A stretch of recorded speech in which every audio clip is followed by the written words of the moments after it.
You know that moment when everything finally slows down and the schedule stops? And instead of feeling relieved, you feel anxious because your brain just keeps going? I want to talk about that for a minute. What happens when everything slows down and why your brain doesn't. Hi, I'm Dr. Theresa Haskins, and welcome to Think Differently, the podcast that challenges the status quo and explores the power of neurodiversity to create a more inclusive and accessible world. Together, we will talk about everything from the value of different perspectives to the limitless potential of human beings. We'll explore how embracing differences can lead to endless possibilities and how you can maximize strengths to make a positive impact on the world. So sit back, relax, and join me as we get ready to think differently. Hi, everyone, and welcome to another episode.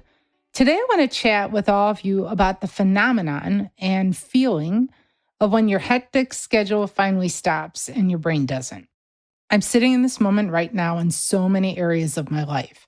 We can talk about how it's finally the end of the semester and the end of the school year for a lot of kids and how that impacts families and parents and workplaces.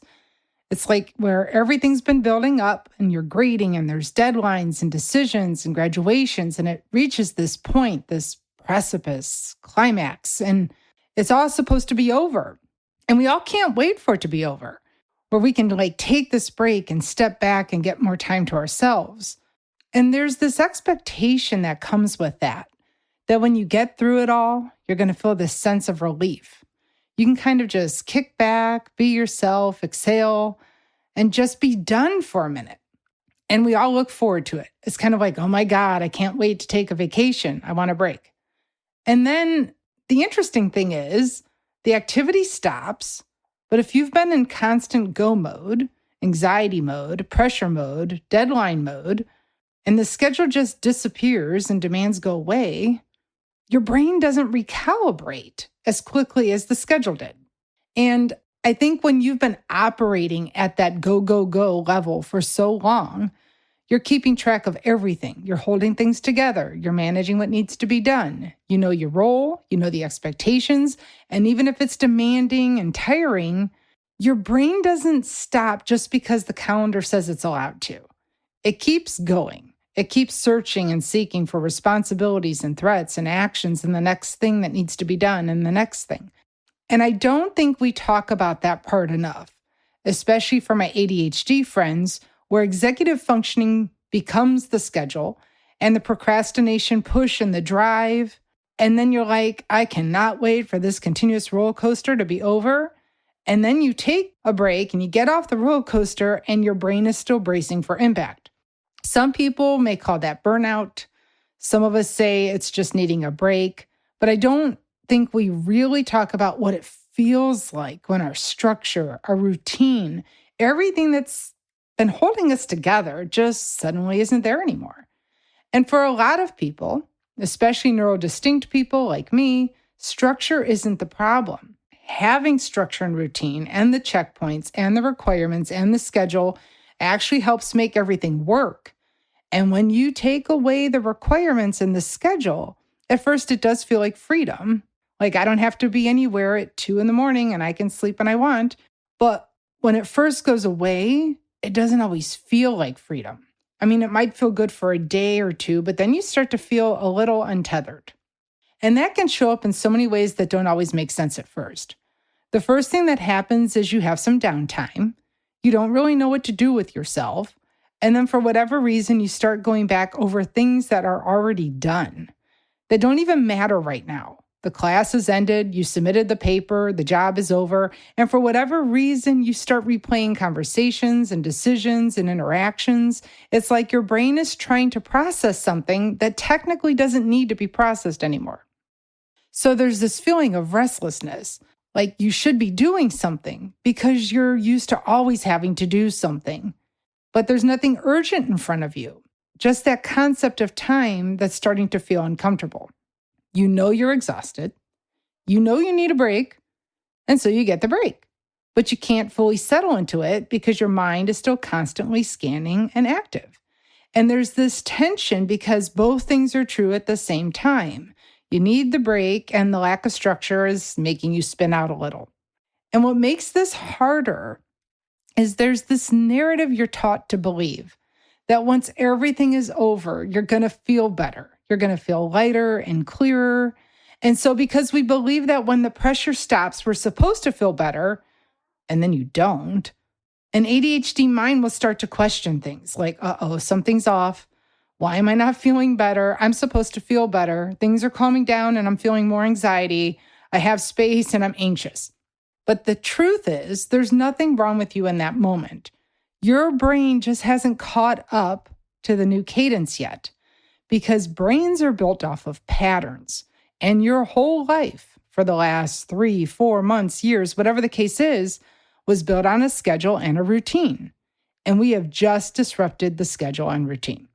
And we know that habits can take 30 to 45 days to set up and therefore break.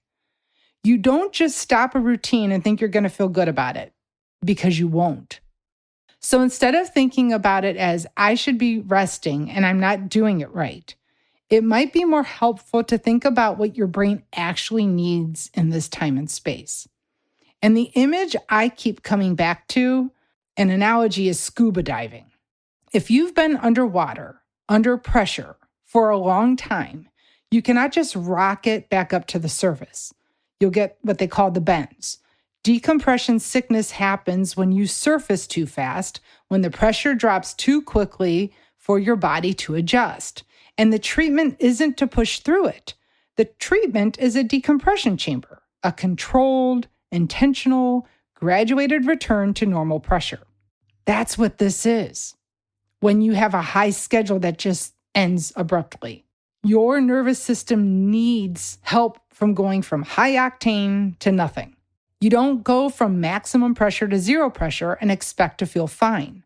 The body doesn't know what to do with that. The brain doesn't know what to do with that. You need a landing strip. You need somewhere to decompress that is structured and intentional. Not more pressure, but not nothing either. So the goal isn't to go from high octane to nothing. The goal is to give your brain somewhere to land while you figure out how to slow down. So what would intentional decompression actually look like? Well, it's not about being more productive. It's not about filling your space with tasks. It's about giving your day just enough shape that your nervous system doesn't free fall. So instead of going from a highly scheduled routine to no routine at all, lightly schedule yourself. Still wake up in the morning, have a loose plan, not a to-do list that would make your old self proud, just a few markers, a few things to tighten your day and you can come back to. So maybe you take walks in the morning now, then check your emails, make lunch, then call someone you've been meaning to call. Maybe you have one task a day that isn't work and isn't a chore, something that's just yours. If you are used to lists and check marks and calendars, having those few markers in your day, I walked the dogs, I made lunch, I followed up on that email. Even if it's not what you would consider traditionally productive, it gives your day some shape, and that shape will steady you. Because too much space, when things end abruptly before you've reclaimed what you actually want your schedule to be, that gap can feel like instability. And that's very real, and we don't name it clearly enough. So you probably were burned out and you probably needed a break, but now you don't know how to decompress. So like I said, we can't come out of the decompression chamber too fast. And the goal is to give your energy somewhere to land. And I actually want to be honest with you today because that's what this space is for. I'm in this with you right now. Not theoretically, not I worked with a client who experienced this once. I'm sitting in this right now in real time, and I'm going to tell you what it actually feels like because I think if I'm feeling it, some of you are too. My life is shifting. The structure I've built everything around is changing. And for someone wired like me, that's not just inconvenient. It's destabilizing in a way that's hard to explain for people who don't live in a brain like ours. Here's what I do know about myself. I already struggle with weekends, always have. You wake up and there's nowhere you have to be. Nothing urgent, and you feel like you should be doing something, but there's nothing to do. And everything that there is to do feels like work or chores, the yard, cleaning, cooking, necessary, but not fulfilling. And when you're working multiple jobs and managing a household for so long, your brain only knows one thing: productivity, purpose, output. So when everybody else is unwinding, doing hobbies, gaming, watching something they love, I'm sitting there not knowing to do with myself. And often I'll just fold clothes and watch TV. I used to think that was pathetic. Now I understand what happens when your nervous system has been calibrated to constant go mode and nobody gave it a different setting.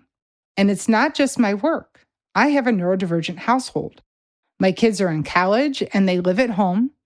And what that means, what people don't always understand, is that everybody in my house struggles with executive functioning. So my husband and I aren't just managing our own lives. We're managing the calendars, the schedules, the reminders, the monitoring. Did you start the homework? Did you turn in the homework? Where do you need to be today and when? It's not a typical morning routine. It's every day from the time we wake up to midnight, a constant cognitive load that never fully stops.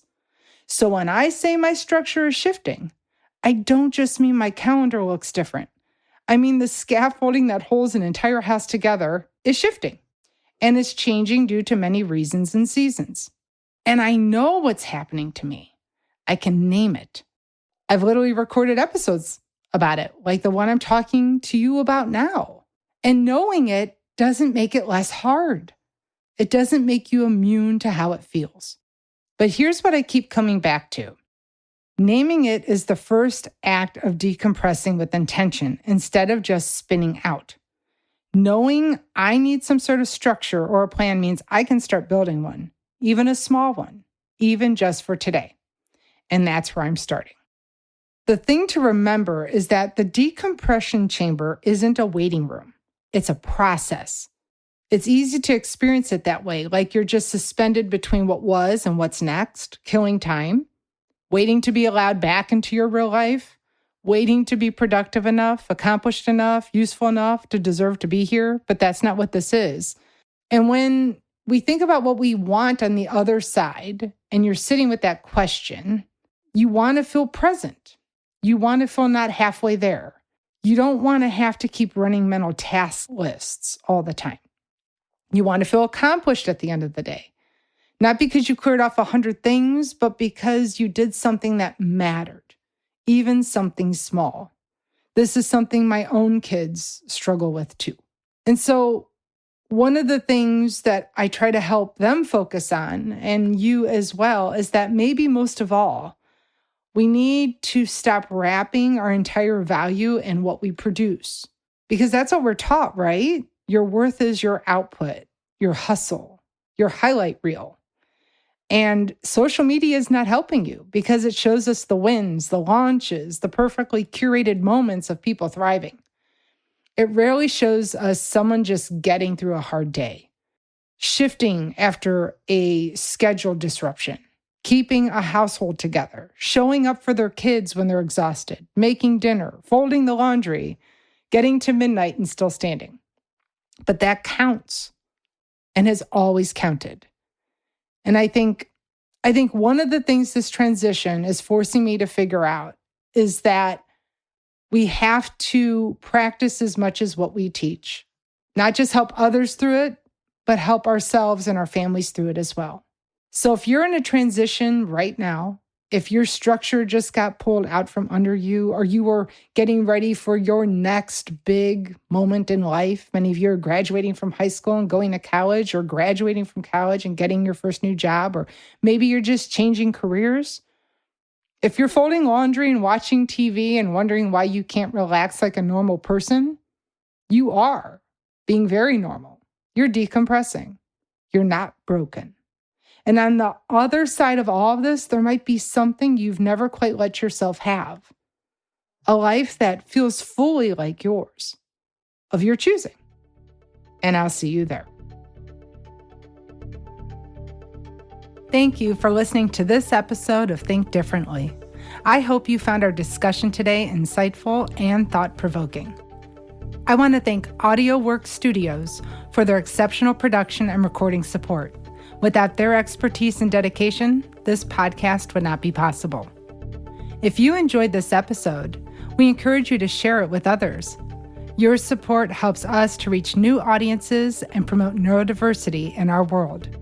Also, be sure to subscribe to this podcast on iHeartRadio, Spotify, Apple Podcasts, or your favorite platform so that you can stay up to date on the latest episodes. We look forward to seeing you again soon on Think Differently.